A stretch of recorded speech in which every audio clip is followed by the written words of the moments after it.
first thing we're going to do is create a new library. And basically this is just a new table. And since we're already in our library page, what I'll do is I'll just click this new button, and that will bring up the library editor. So let's create a new sample, and a new sample table I will just call sample.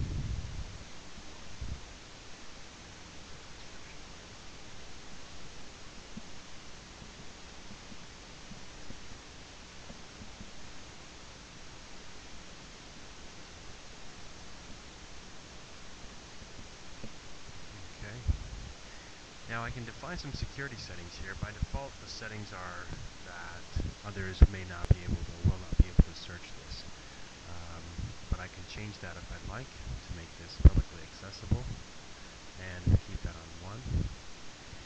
If I know where this sample set is, I can click this Maps tab here, and I don't have any maps there now, but I can define some maps using the Map Locator tool, and basically apply all of the specimens that are added to this table. They'll be located within a particular map that may be defined. So, for example, if you draw a floor plan of your lab, and you know that all of these samples are going to be located within one cabinet in a particular floor plan, you can locate that particular floor plan here in this box, click on that, and then save that, and that will be the location of this table. We're going to skip dictionaries, meaning that we're not going to apply any dictionaries to this right away. And now we can define the fields, and this is basically the columns. What kind of columns do we want to add to this sample set? So for the first sample set, I'll just say tissue, and I don't want to apply any dictionary. Well, actually, you know what? I take that back. I wanted to use my tissues dictionary. Now, basically what this means is that any data that's going to be added to this particular column is constrained by the dictionary in tissues. So, and it is text, so I'm going to leave it there, and then I put that and I apply that.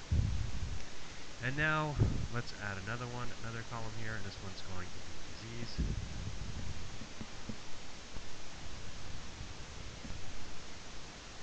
And I want to keep that text, and I don't want to apply any stuff. So now I hit apply, and I've gone through all of the tabs, and I can now build my table.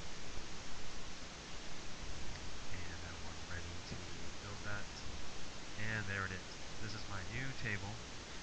It's not located in any particular location within my lab yet, but I can define that later. And now when I go ahead and click on that, I can start entering data. And there's my tissue column, there's my disease column. I don't have anything yet, so let's just add our first row. Now when I add the tissue, I'm constrained by that tissue dictionary, and here's what that looks like. So here's the dictionary, and I have to enter a term that is in this dictionary. If it's not in this dictionary, I can't enter it. And this is very important for the data integrity. So what that means is that if I type in renal, I'm looking for renal cell carcinoma, and what that means is that I only have one option there, and I click on that, and it basically ensures that I don't have any misspellings or anything like that. Later on, when I search for renal cell carcinoma, I'm going to definitely get that. Now this one doesn't have a dictionary applied to it, but it has history by default. If I type in a value,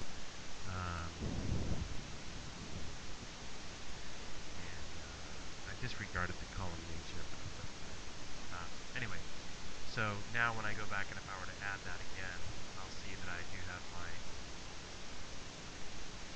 So now I have my first one entered. It's not saved. I hit this little caution here. Now it's saved to the database.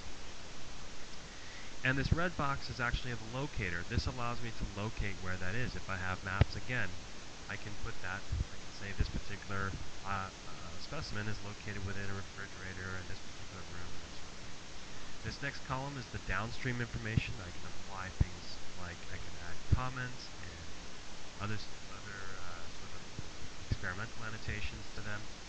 And this last column here, that is what it is. It is just to delete that particular item.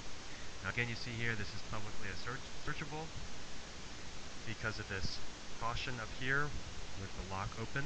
I can instantly close this off to everybody else so that nobody has access to this except for me by just moving that scroll bar over. And now this database is locked. Nobody can search it. But if I want to leave it open, I'll show you later on, I want to be able to have people access this space and search it and find out where it is. So that's the beginning of how you create a library. And now I'm going to go ahead and click on the workload tool here and talk about some of the things that you can do with this particular sample.